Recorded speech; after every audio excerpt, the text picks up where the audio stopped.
Welcome to this next module, and this is going to be a strange one for some of you. We're going to describe your funeral, and this is a very, very powerful coaching exercise, and I guess it might seem a bit morbid, might seem a bit, why would you want to describe your own funeral? You know, I don't even want to think about that. I've got a lot of years left, and let's hope we've all got a lot of years left, but it's not about that. It's a very, very powerful coaching module, a coaching exercise rather, something that I've done, and it really gets you thinking. So yeah, rather than being morbid, it almost is the complete opposite. Initially, it sounds like it's going to be a bit morbid, but it can really help you potentially get the best out of your life. But I'm going to let you in on this. It's quite a deep one.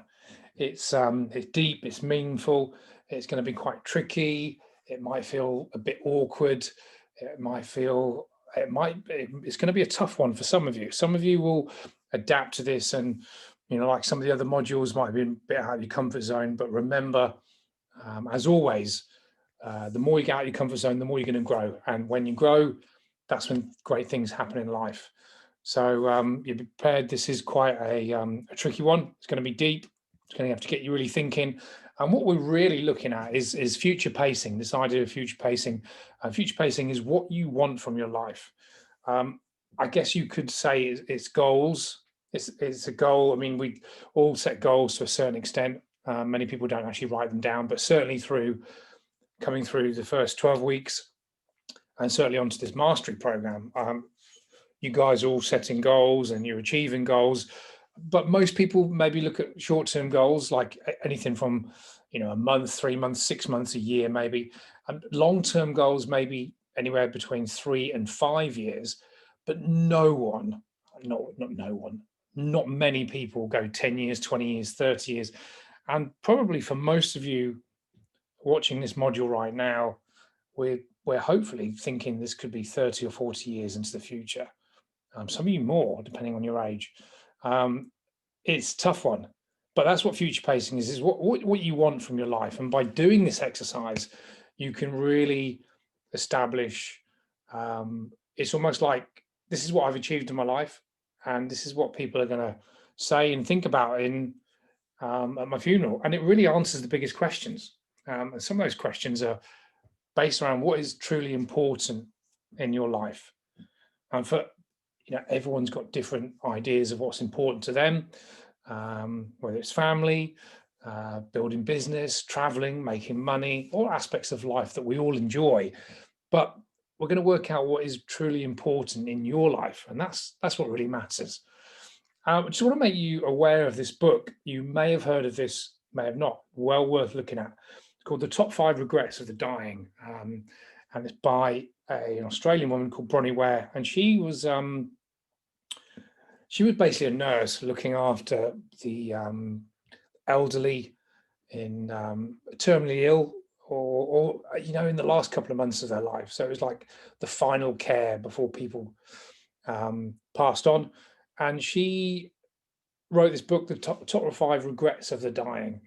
And we're going to look at some of those points now. And these were the top 5 from years and years of working with the elderly before they died, and she boiled it down to the top 5 of what regrets that they had. So let's look at them. Number 1, I wish I had the courage to live a life true to myself, not the life others expected of me.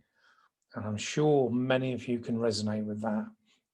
2, I wish I hadn't worked so hard. I can definitely resonate with that one myself. 3, I wish I had the courage to express my feelings. Number 4, I wish I'd stayed in touch with my friends, and I wish I'd let myself be happier. So obviously there's other ones, but these were the top 5, the common theme, the common denominator that ran through all of the years of working with these patients. And it's just something to think about. So, I mean, you can even use these ideas when it comes to talking about describing your own funeral. But also, we're looking at what is success for you. As I mentioned this before earlier on in the presentation, in the module, success is very, very different to everyone. Some people want to be millionaires, billionaires, create companies, have massive success that way. Some people having a family with kids and raising great children that have children, grandchildren. That for them is the ultimate success. And no one's right or wrong. And it doesn't mean someone's better than the other person. You guys, certainly in this program, we're trying to increase your fitness, improve your health, lose weight, most of you probably, but different areas of life. So success means almost something entirely different to every person. No one's idea of success is exactly the same, but we're looking at success over a lifetime. As I record this module, I'm 47 years old. So the reality is, and it's scary, if I take care of myself and I have a good bit of luck, good bit of fortune, I've probably got about 40 years left, maybe more, but 40 years would take me to 87. That's pretty old for most people, especially for a man. It's older than the average age of death in the Western world for a man. So look, 40 years, that means 40 summers.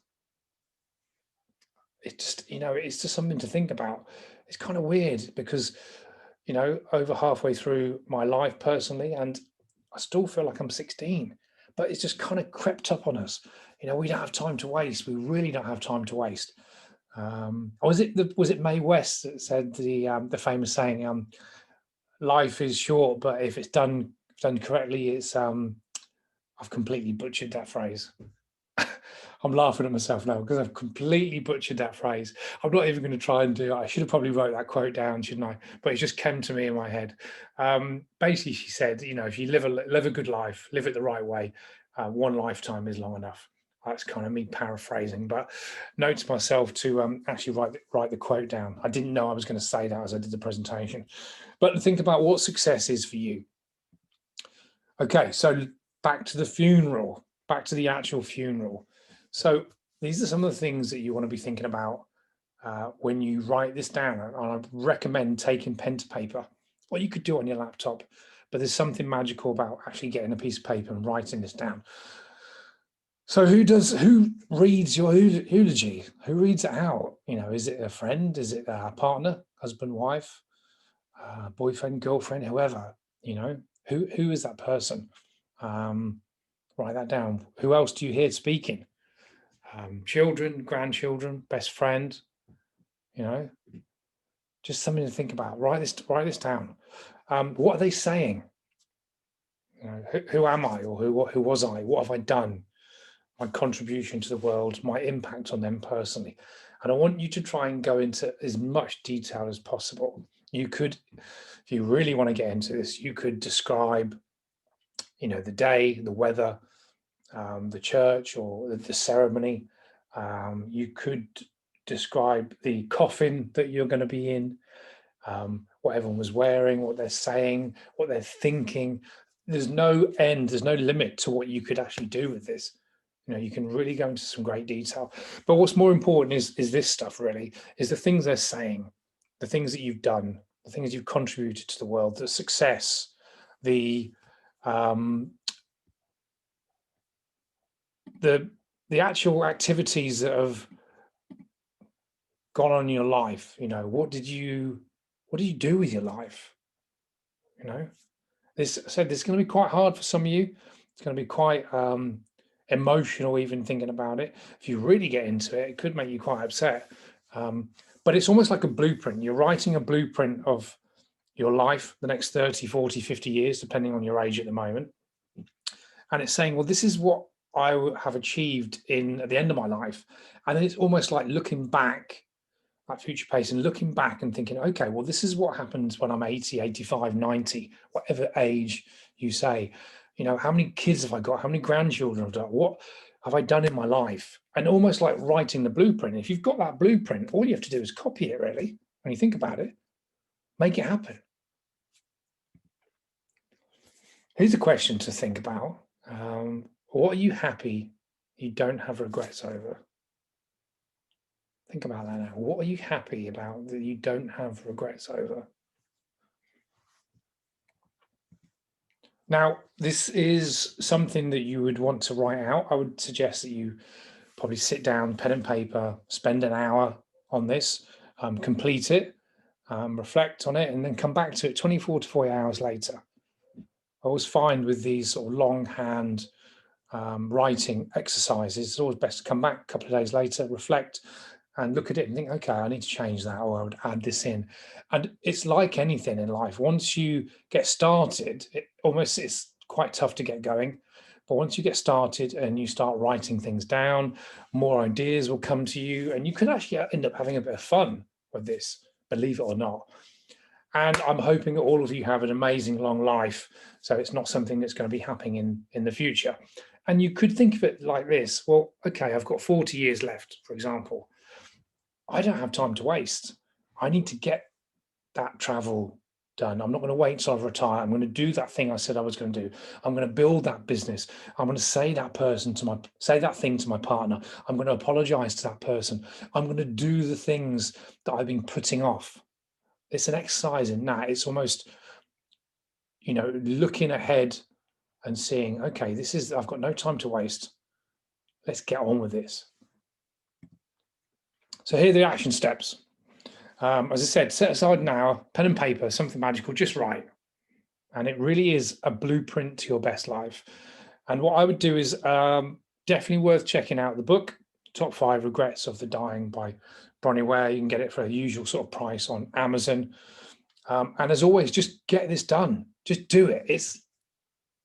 Some of you are just not going to do this, but I really would recommend this is a valuable exercise for everyone, for all of you. It really is. And look, it took me a while to get my head around it. Once I did it, and the reason I'm teaching you guys this stuff is everything that I'm showing you in this mastery program, I've actually done myself.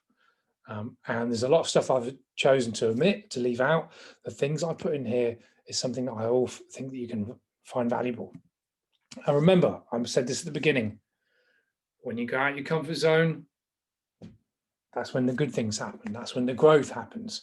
That's when you decide to step up in the world in all areas of your life. All right, guys, so my advice, just do this, just give it a go. Any questions, any problems you have with this, give me a shout. We'll talk about it on our next coaching call. I'll speak to you all soon. Take care. Bye.